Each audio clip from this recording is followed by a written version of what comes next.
Storytelling. Gotta love stories. If you're in business, just about any position in business, if you're selling, if you're an executive, if you're a manager, if you're an artist, it's all about telling stories. And today on episode number 119 of CXOTalk, starting a bit late due to technical glitches, and I'm looking at you, Mr. Google or Ms. Google. Today on CXOTalk, we are joined by Liza Donnelly, who is one of the top cartoonists in the world, top editorial cartoonists in the world. I'm Michael Krigsman, and my co-host is Vala Afshar. Hey, Vala, how are you? Michael, I'm doing great, and your second intro was great. The second, well, nobody heard the first one. We spoke to, we did do it, but nobody could hear it. So Liza Donnelly, you are a cartoonist for the New Yorker magazine, one of the top publications in the world. You are literally one of the most renowned cartoonists in the world. Thank you for joining us today. You're welcome. Thank you for having me, Michael. Hi, Vala. How are you? I'm good, thanks. Before you tell us a little bit about your background, Michael was telling us how much he loves the New Yorker, not because of the beautifully written articles, but because of the cartoons. So I want everyone in the audience to know that. And I agree with him. Not all of us read. Some of us just look at the pictures. So Liza, could you tell us a little bit about your background and how you were inspired to become one of the top cartoonists in the world? Oh, my.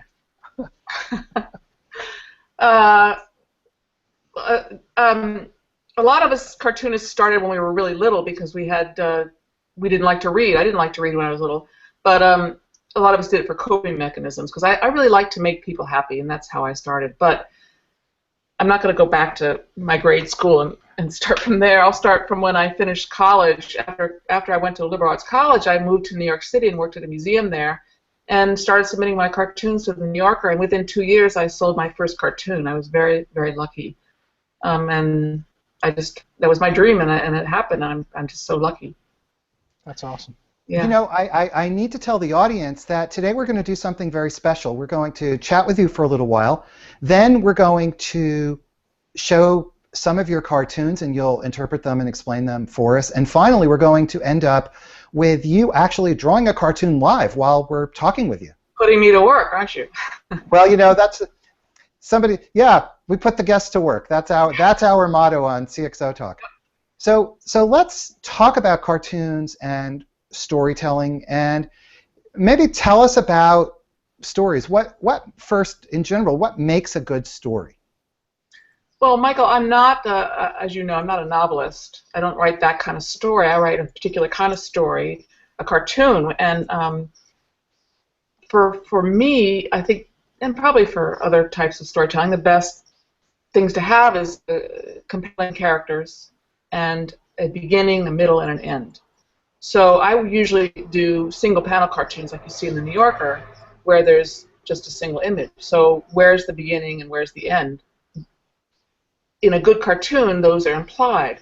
What you're seeing is the middle of the story, and you have, in a good cartoon, you can see the backstory, you can see where these people came from and where they're going to be going. So a good cartoon has all of that in there. I've often tell people that a cartoon is like a little stage, and the cartoonist is a screenwriter and a set designer and a casting director, all those things rolled into one, and a choreographer. So we have to put it all in there to make a good cartoon successful. So, you've also said that cartoons are innovation, something new based on something traditional. Cartoons are rebellions, and you also said cartoons are about collaboration. Can you talk to us a little bit about what you mean when you say cartoons are about collaboration? Collaboration, yeah, I don't mean in that sense. I didn't mean that we work with other people necessarily. Like I don't have a writer. Some cartoonists do, but I don't. What I meant by collaboration is that as a cartoonist, I work with my world around me. I work with the people around me. I rely on knowing what's going on around me and using it. I use what I see and what I sense and what I hear. So, you know, I'm always in touch with trends and buzzwords and what people are doing, why they're doing it, and why I think they're doing it, what's funny about what they're doing. So that's what I mean by collaboration. I work with the world around me. So for you, it's all about seeing what's going on in the world and somehow interpreting some sense of truth about that, almost as if you're creating a visual poem. Is that an accurate way to look at it?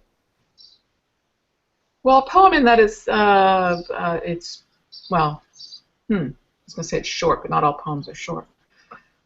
Or you're capturing a moment, a particular, Yeah. I was going to say a moment in time, but it's a moment in your own mind, actually.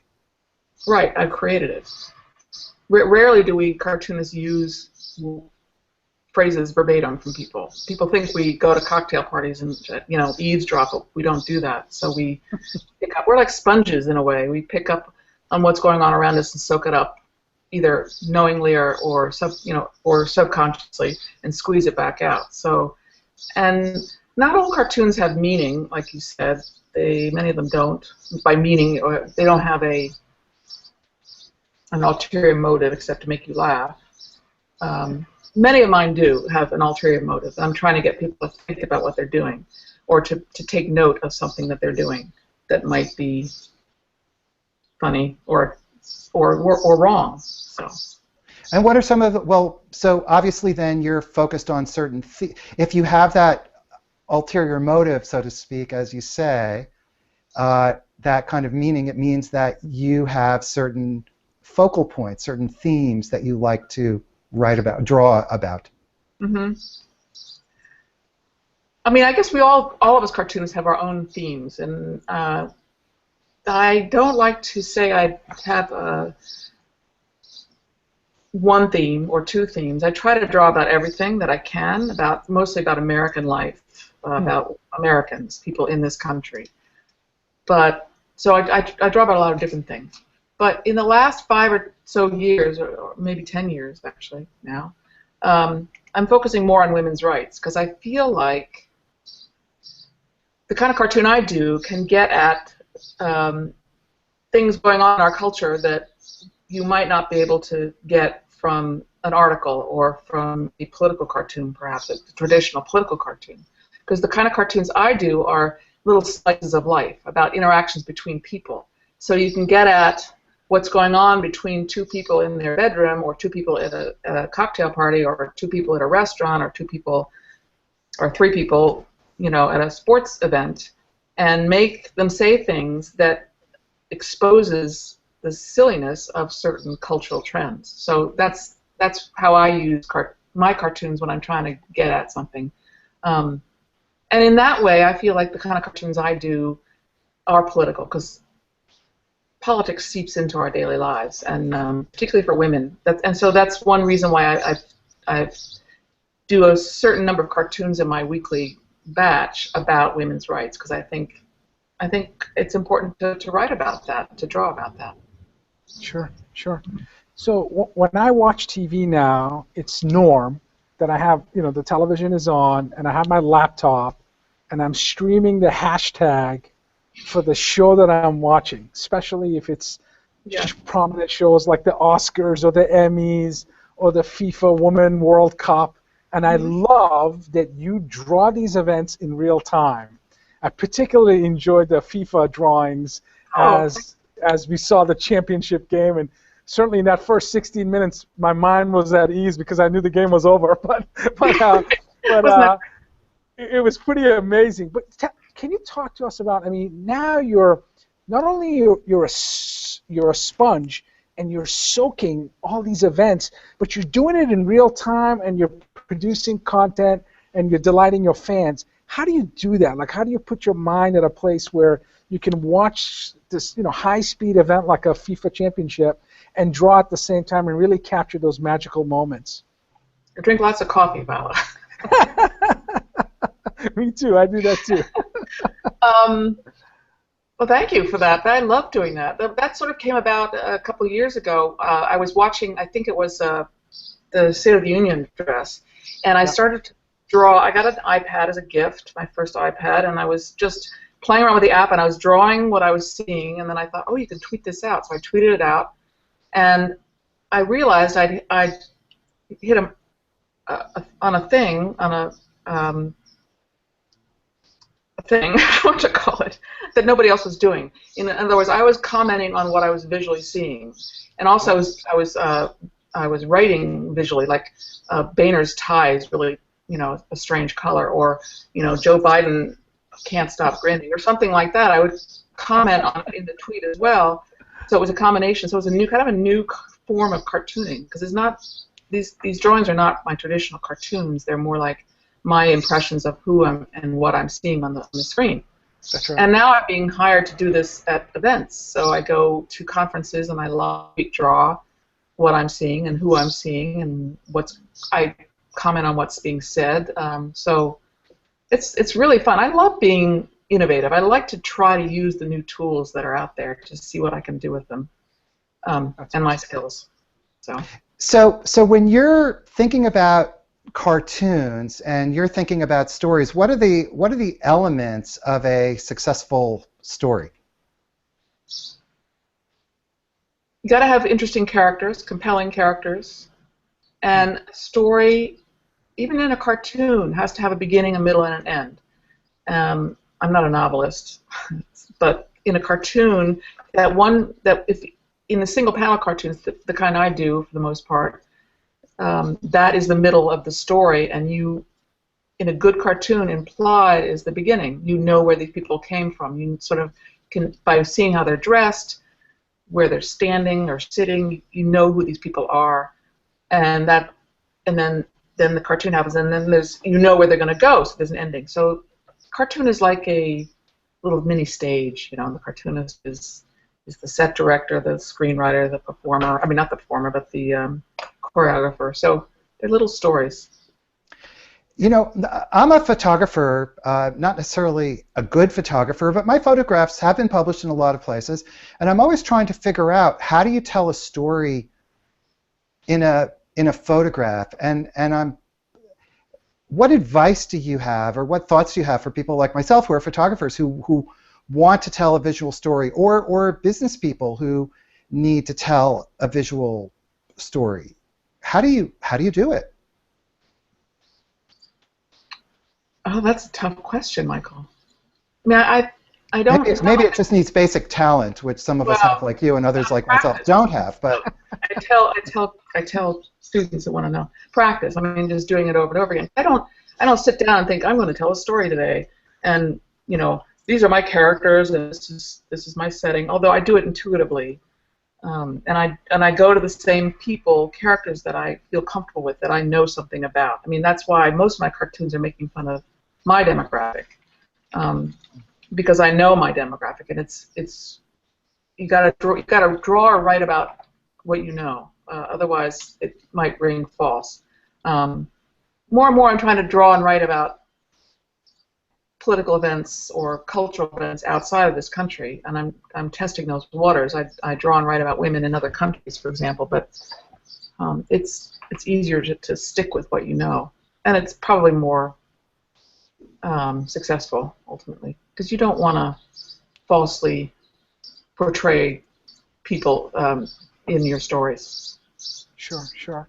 Well, I mean, when I think about the last just a couple of weeks, in terms of the political changes, whether it's the flag or the Supreme Court decisions, how do you choose the topic, and how do you deal with the tremendous amount of sensitivity that lies with all of these topics? I mean, some can be super polarizing, and is there a filtering process, or how do you test an idea, or do you before you hit that print button?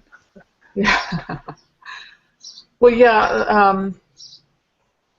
I do have an internal censor. Other cartoonists in other countries always ask me, do you have freedom? Do you self-censor? And I say, yes, I do self-censor. Mostly because I want to be careful not to hurt other people unnecessarily. So I can't always know what it's like to be them, so I have to be careful. I don't want to caricature them or make fun of their world without knowing enough about it, or if I don't think I can, then I just don't do it. This conversation has been in my community ever since the Charlie Hebdo cartoonists were killed in January, was it? Yes. What are the limits of censorship, self-censorship? And I think we're divided. The cartoonists are divided on this. Shall we take a look at some of your cartoons? Sure.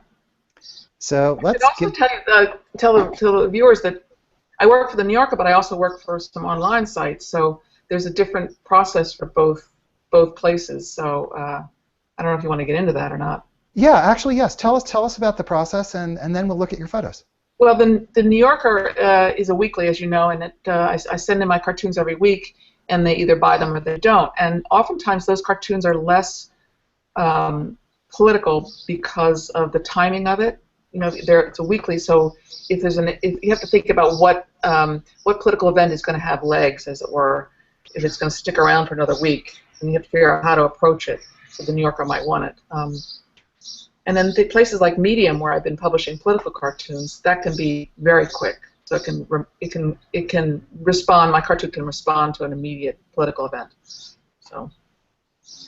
When you're publishing on Medium, which I'm assuming is you're publishing for yourself. You're making the selections. It's basically all you. Well, I have an editor there. We were working together, and he would sometimes give me feedback.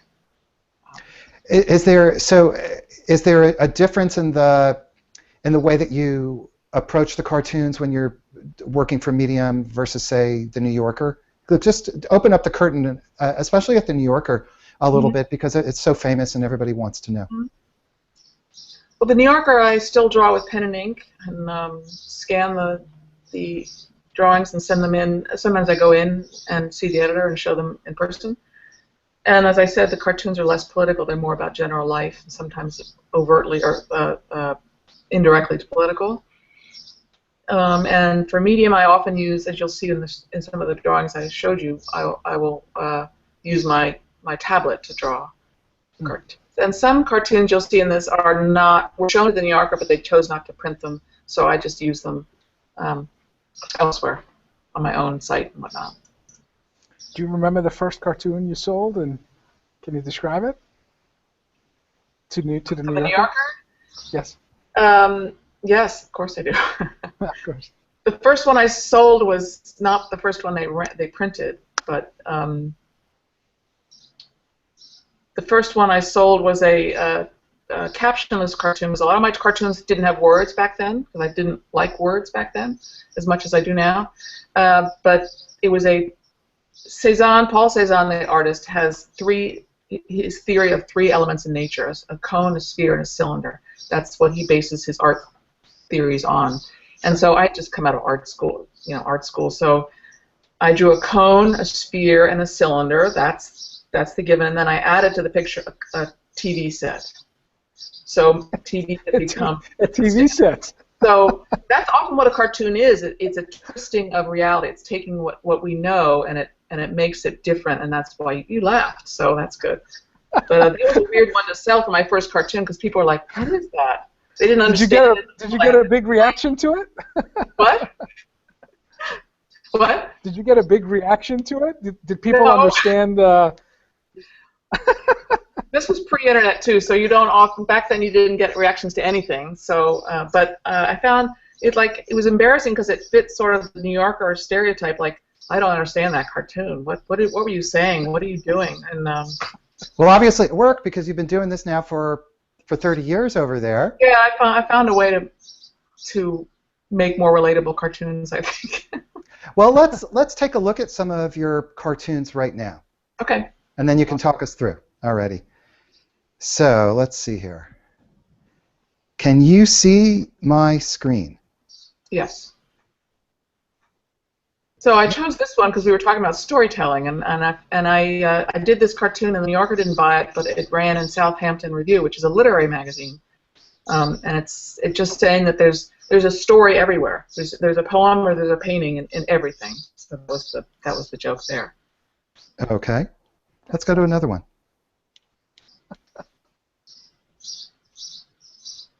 again, this is one that I love and people seem to like a lot, but the New Yorker didn't go for it. This was in response, like I think it was about, was it last year, 2 years ago? 2 years ago more. This phrase was being bantered about the war on women. So I just wanted to use it, and I plugged it into a sort of a typical, what did you do in the war, Daddy? And I made it a woman, of course. Do you know why the New Yorker didn't pick it up? I don't know. You never really know. Don't know. Let's look at another one. These are all non-New Yorker ones. This one I did back when the Arab Spring was just starting and Twitter was just starting, and I was just starting on Twitter, and I'm making fun of middle-class Americans who picked up on Twitter and got sucked into all the tweeting going on over in the Middle East. So I'm making fun of this woman. She's got involved in the revolution. This one is a pretty harsh social commentary, actually. Is it? I think so. I don't know. You said in a TED Talk that woman plus humor equal change. I kind of see that. You know, I see there's a drinking a martini talking about revolution with the high heel, and I mean, one of my favorite topics is women, to make fun of women too, because we're part of the problem also. In terms of women's rights, it's a cultural thing. So I poke fun at men and women and how we're part of the problem. And what you said about my TED Talk when I said that women plus humor equals change, what I meant by that was that humor is a powerful tool. If you go to hear anybody doing stand-up, they are in a powerful position. They're standing on that stage and they have control of that audience. So it's a tool to make people laugh or make people not laugh, and people see, and women don't use it enough. They don't use humor enough. They may use it among other women, but they don't. And this is changing, though. I did my TED Talk 5 years ago. Sure. More and more women are getting into humor, as we know, and using it as a tool to expose stupid things. Let me ask you something about humor. You watched the FIFA World Cup. Mm-hmm. And the women's team is often referred to by the TV station as girls. Yeah. And you don't find that humorous. I don't ever recall men playing professional sports being referred to as boys. Right. So things may have changed in 5 years, but have they really changed? Not in some places. No, I think it's important to change the big things. It's important to get the legislation for equal rights in whatever realm you're talking about. But it's also important to change the little things, the cultural things, because that stuff is ingrained and it's passed on from generation to generation, and people think, it's if you've got for example, people think, well, if we have like 10 CEOs, women who are CEOs in this country, things are great, But yet there's still women that are not able to get equal pay for working at Walmart or whatever. Or they don't get equal treatment from their boss or their husband or the guy at the deli. So it's a cultural thing. Sure. Okay, let's take a look at the next one. This was in the New Yorker. It's one of those New Yorker cartoons that's kind of like vague. I don't think I used the word niche. The word niche was being used in politics at the time, and I don't remember the context, but I just thought that's a great word, and I plugged it into an everyday situation, and that was the evolution of that. Okay. Mm-hmm. And how about this one? This one. Wow. Wow. Yeah. Did you test this one with your international cartoon network? Yeah, this was my TED Talk, and it was the TED Talks online, and this one got some heavy conversation going on the comments. Mm. I'm making fun of the Caucasian woman, not my demographic. I'm not trying to say anything about other people's religions or their clothing. I'm just making fun that she's trying hard to relate to another woman in the only way she knows how. So, is the color pink purposeful in this? That she's wearing pink?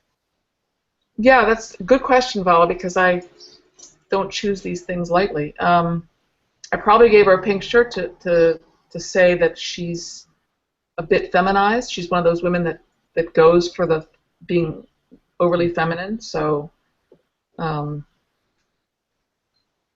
don't know. Okay, let's look at the next one. I'm staying together for the sake of my parents. This is a New Yorker cartoon. The other one we just saw was not in the New Yorker. This is a typical switch of a cartoon, a phrase, I'm staying together for the kids, you know. I just switched it, making comment on, you know, you can like tell him this is a story. This little kid, I don't know if it's a girl or a boy, could be either, is you know who that kid is, you know what their family life is probably like, and what they're going to go home to. So there's a lot of innuendo with something like this, right? The story is not explicit. It's kind of, you're relying on assumptions that the audience, cultural assumptions about the audience, that they'll fill in all the blanks that aren't here. That's right. Yeah.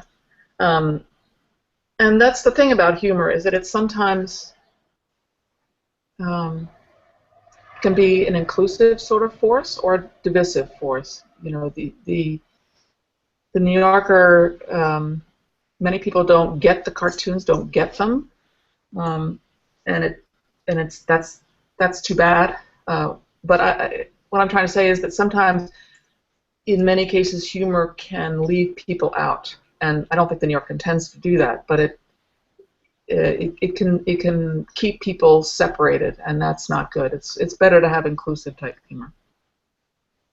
Am I making sense? Yeah. So obviously, if there are cartoonists who attempt to capture very divisive, or to freeze very divisive feelings in time, but it seems like you're doing the opposite. You're freezing in time inclusive perceptions, assumptions, and emotions. Well, thank you. I hope so.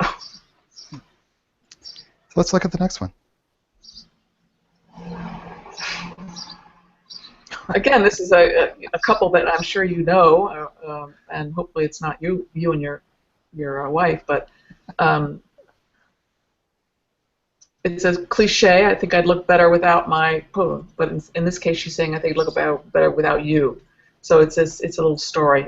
You can imagine what these people are, what's going on in their marriage or their relationship. You're married to a cartoonist, is that right? I am. I'm very happily married. Okay. That's great. Our audience is happy to hear that. And I love my husband, and I like him. He's my best friend, and we go places together. But he actually, I suppose this is slightly self-referential, because I go out more, I go to events more, I travel more, and he stays at home. So, you know, he's so also. I was going to say, these are, so you're basically just making observations about slices of life. Right. And I imagine these people. I can imagine a woman saying this. I wouldn't necessarily say it, but I can imagine a woman who might say this. Mm-hmm. This one is very different, as you can see. I did this right after the cartoonists were killed from Charlie Hebdo. And my inspiration for this was that immediately after the deaths, there were cartoonists from all over the world, an outpouring of cartoons drawn in response to the deaths. And many of the cartoons were drawn of cartoonists holding their pens as swords or guns, attacking other people. And I thought to myself, well, I don't see my pen as a sword. I see my pen as an olive branch. So I don't want to attack people. And that there is a divide between many cartoonists, a friendly divide. I don't think there's anybody, there's no serious battles, but some of us feel that cartooning should be more of a dialogue, conversation among peoples, others think that we should use our skills to attack injustice. And ideally, I guess the best kind is somewhere in the middle. Okay. This one was an important cartoon to me because I did this right after 9/11. Right after right after that date, I had a lot of trouble drawing cartoons. I really didn't know if I wanted to do it anymore. And I drew this cartoon, and the New Yorker bought it and printed it. It was a couple of months afterwards. And I was very happy to be able to contribute something. And this cartoon is an example of me sensing what was going on in the country at the time. That everybody was on the edge, wondering what's going to happen next. Is this going to be the way our life is going forward? So I reflected that in the cartoon, was a sense of the mood of the country. So when you draw, for many of these there is a lot of deep and heartfelt emotion and thinking that goes into it. I guess so. For many of them, some of them are just silly, but for me, these are more powerful. This one was done in the 90s, and it was for the New Yorker. I was using a heavier wash, as you can see, and I was commenting on the word feminist, which still is a word that you get so many different interpretations of. And this little girl, obviously, she's interpreted it one way, even though she's strong enough to consider that she punched somebody out. She's actually a feminist, and she doesn't know it. So. Mm-hmm. Love that one. And this one I wanted to show because it's this was a sequential one I did for Medium, and you start in the upper left-hand corner and go right. And I'm trying to talk more and more about women in other cultures, and what I think is that women around the world have similar problems in terms of equal rights. It's only a matter of degree, and so we just need to be able to talk to each other and communicate with each other. Okay. Terrific. This one was done right after Obama was elected the first time. It had been a long time since Democrats won. And this was in the New Yorker, and I like to show this to people because it's typical that I put women in this, and it has nothing to do with women's rights or anything, but why not make women the everyman in whatever you draw or write? Because women can be everyman now. So there's that underlying focus on women's issues that just sort of you sort of bring it out in a lot of different ways, in subtle ways.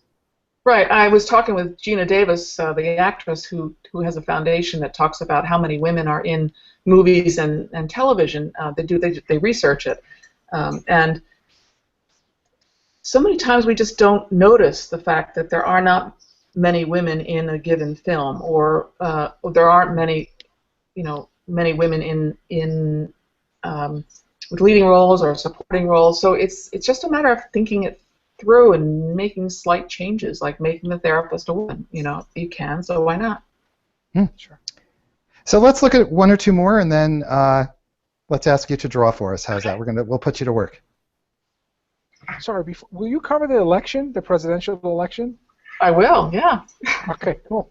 Very Not cool. sure quite where, but I'll figure that out. This one I really I love because this was in the 90s, and it's an example of my using a woman as the speaker and making a snide remark about a man.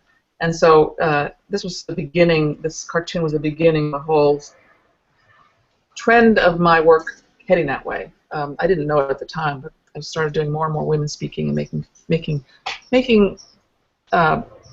fun of men in a loving way. Okay. And how about this one? Michael has a vest like that, by the way. Just yeah, exactly. While we're on the air, I'm gonna. Exactly. There you go. He did wear a dress to one of our shows, but we'll talk about that later. Yeah, that's a whole separate story. It was actually a ceremonial African gown. Yeah. Yeah. And Bala, you have nothing that approaches anything like that, right? No, not live on the air. Okay, tell us about enough of my dresses, aka or ceremonial African robes, aka dress. Yeah, sorry. This was in the New Yorker just to making fun of using another cliche. Actually, I'd bite you in, but my life's a mess. Instead of saying my room's a mess, my apartment's a mess, her life's a mess. Okay, and how about one last one, and then we will ask you to draw for us. Oh my, this one. This was on Medium. The thing about Medium is I keep trying to push myself to be stronger politically, not quite so careful. And this was done right after I've forgotten his name already. A football player was yeah, right. Struck his wife in an elevator, I believe, right? Yep. So, yeah, I that's all. I mean, I don't really have to explain it, but try to do more and more cartoons for Medium that get at the heart of things that are going on in our culture. I do see you, by the way, as a visual poet, incidentally, without a doubt. Wow. And what do you mean by that?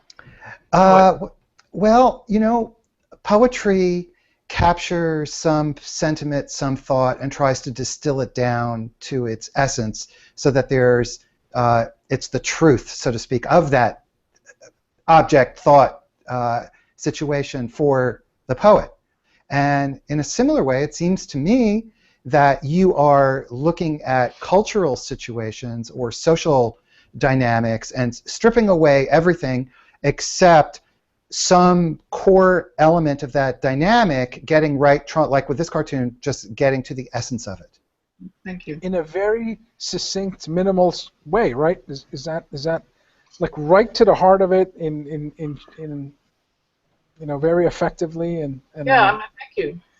Some topics lend themselves to that more than others, and I never know what they are until I try to work on them. And this actually, I shouldn't have titled it Football Culture, because it's actually, by bringing the judge into it, it's our culture. It's sort of seeped out into our culture.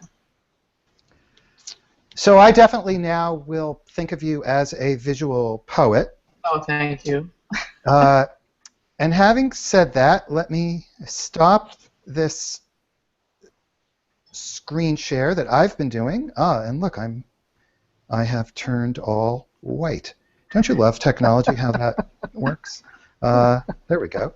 And now, Liza, why don't you share your screen? Okay. And let's put you to work and work your magic for us. All right. So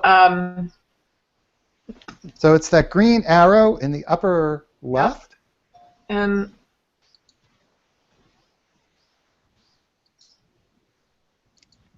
okay, can you see the?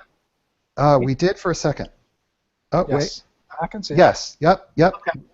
Perfect. So on Twitter this afternoon, one of your followers made a request. Is this right? Okay. I believe that was Joanna Young, CIO of Michigan State University. You're right. So it may take me a minute, but I came up with an idea. Ah, cool. I think Joanna's watching. And by the way, Saul Kaplan is watching. He's tweeting about the show live. Hello, Saul. Hi, Saul. We can keep talking because this will take me a few minutes. Sure. See, I think this is kind of... See, what I totally... See, the thing for me is, okay, I'm watching this, and I'm seeing it take shape, and like the logical part of my mind understands what's happening here, but yet I totally have yet to come to grips with the fact that this thing is taking shape, this representation of a person, and it's the story that's happening as you're drawing, right? Beginning with just like the shape of the head, and then the computer, and then the table, and now out of the story there's another person, and it's the first one. It's hard to tell if it's a man or a woman, and now clearly there's a woman here, and she's having some type of interaction or exchange or dynamic with this man. Mm-hmm. And this is all emerging out of your mind, and obviously, okay, so it appears to be some kind of office, and what the hell is going on here? And this is just emerging as we're talking. And where is this coming from? And so what actually is taking place here? And so there's this like aspect of it that I just find magical. And the story is sort of happening. Okay, so she's sitting on a chair, and definitely this is some type of work environment, with a big conference table, and there's some action happening here. So I'm gonna do this, and you'll know that that's a woman, right? I shouldn't have to do that, but Yep. And- yeah, and there's probably parts of her anatomy that I didn't quite pick yeah. up. But even still, with and this table is a little funky, but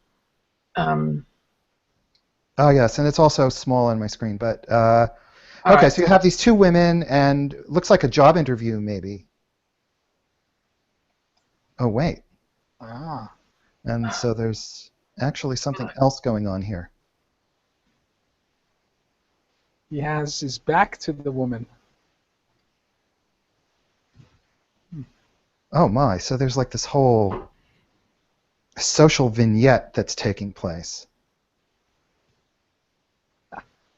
This is so interesting. I've never done it. I've drawn live for people before, but I've never drawn live and people comment on what I'm doing. The live cartoon commentary. Is Michael's commentary changing the story? I hope not. No, I have the story pretty thought out.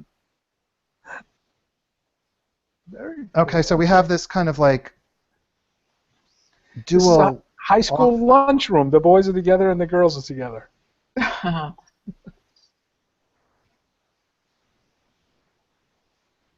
right. I hope Joanna Young is watching. This was inspired by your request on Twitter, which is pretty cool. Oh, so there's this whole scene that's taking place here. I feel like, it's funny, it's all visual, but I feel like I'm reading a novel and I'm sort of observing the story unfold and wondering what the end of the story will be. Right. Right? Even though it's visual, it's like somehow mentally it becomes no different really than a novel in terms of the unfolding. Interesting. Let's see. I hope this one makes it into the New Yorker. And people, by the way, are loving this on Twitter. Scott Allen remarks, this is emerging live cartooning. And Joanna Young. Joanna Young is watching. That's awesome. Good. And she says, fascinating. Mark C. title, I'm not sure if I'm pronouncing his name correctly, says, what a cartoon can do. Thanks for creating and sharing. By the way, Liza, Joanna is truly one of the top CIOs in the country. Oh, really? Wow. Absolutely. Absolutely. So hopefully follow at each some other. point your paths will cross, even Yeah. on Twitter. Where is she? Awesome. Terrific. She's brilliant. Okay, I have to remember. Home is, I believe, still New Hampshire, but she's a CIO of one of the largest colleges, universities in the country now. So. At in Michigan. Yep, Michigan State. Michigan University. Yep. Okay, so we have the story is the emerging story looks like it is coming to completion. Constant Woodston says, fabulous live cartooning. In my opinion, I see team dynamics into play. Hey, folks that are listening on Twitter, share us your thoughts on what you're seeing here. And by the way, sign up for the CXOTalk newsletter. If you like these, just let us send you our newsletter. We'd love to do that. So we do have this kind of lunchroom thing that's going on, as Vala mentioned, of the men hanging together and the women. And so they hired you last year, and they hired me this year. And then the other lady responds.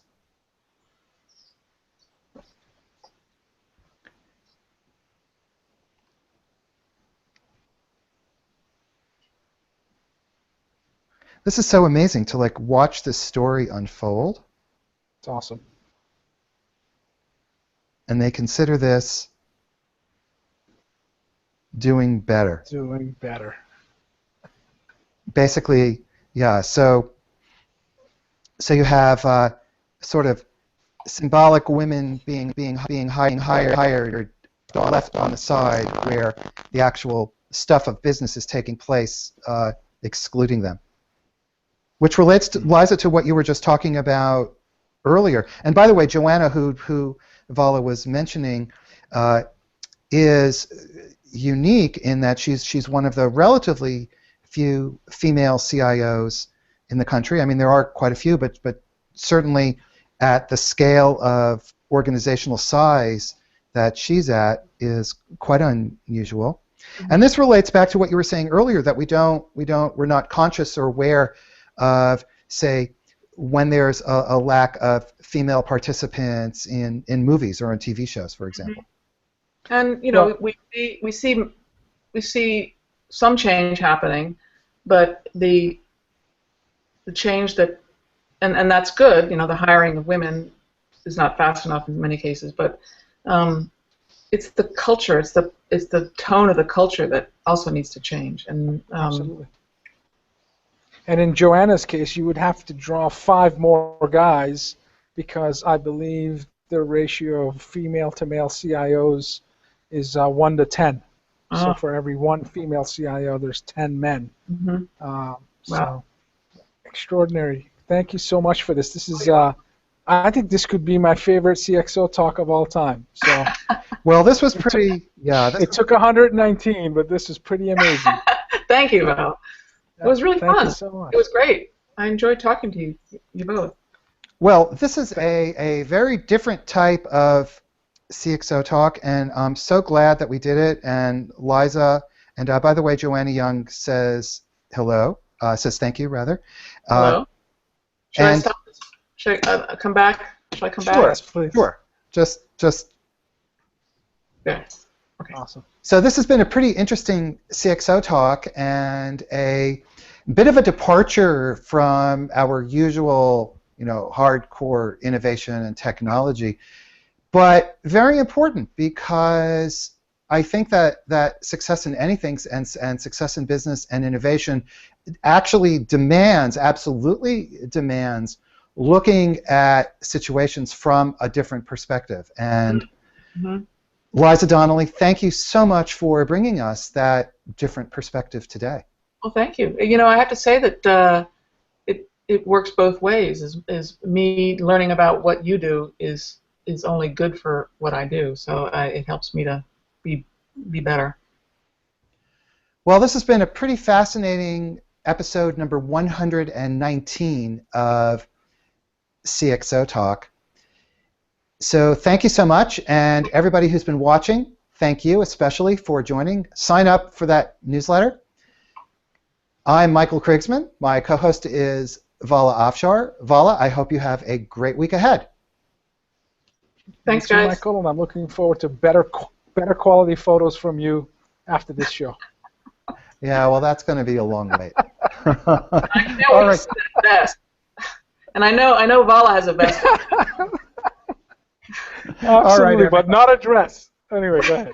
Well, we'll talk offline. All right, everybody. Thank you so much. Liza Donnelly, cartoonist for the New Yorker. Thank you, and we'll see you again next time. Bye-bye. Bye. Bye-bye.